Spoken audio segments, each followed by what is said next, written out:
आज दिनांक 30/4/2025 के दिन प्रधानमंत्री श्री नरेंद्र मोदी जी के नेतृत्व में राजनीतिक विषयों की कैबिनेट समिति ने यह निर्णय लिया है कि जातियों की गणना को आने वाली जनगणना में सम्मिलित किया जाए। साथियों, आप सब जानते हैं कि कांग्रेस की सरकारों ने आज तक जाति जनगणना का विरोध किया है।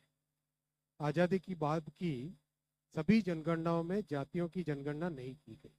1947 के बाद से अगर देखें, वर्ष 2010 में तत्कालीन प्रधानमंत्री दिवंगत डॉक्टर मनमोहन सिंह जी ने लोकसभा में आश्वासन दिया था कि जाति जनगणना पर कैबिनेट में विचार किया जाएगा।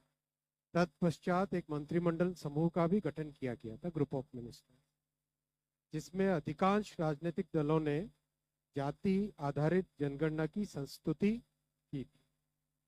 इसके बावजूद कांग्रेस की सरकार ने जाति जनगणना के बजाय एक सर्वे कराना ही उचित समझा। उस सर्वे को सभी SECC के नाम से जानते हैं।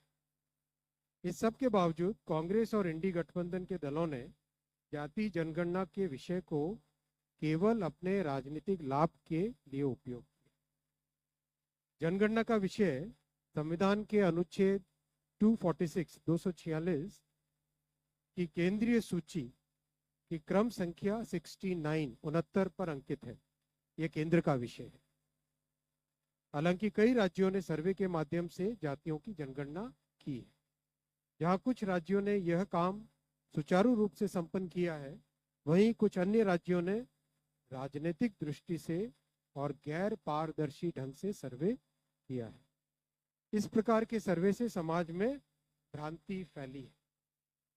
इन सभी स्थितियों को ध्यान में रखते हुए और यह सुनिश्चित करते हुए कि हमारा सामाजिक ताना बाना राजनीति के दबाव में न आए, जातियों की गणना एक सर्वे के स्थान पर मूल जनगणना में ही सम्मिलित होनी चाहिए।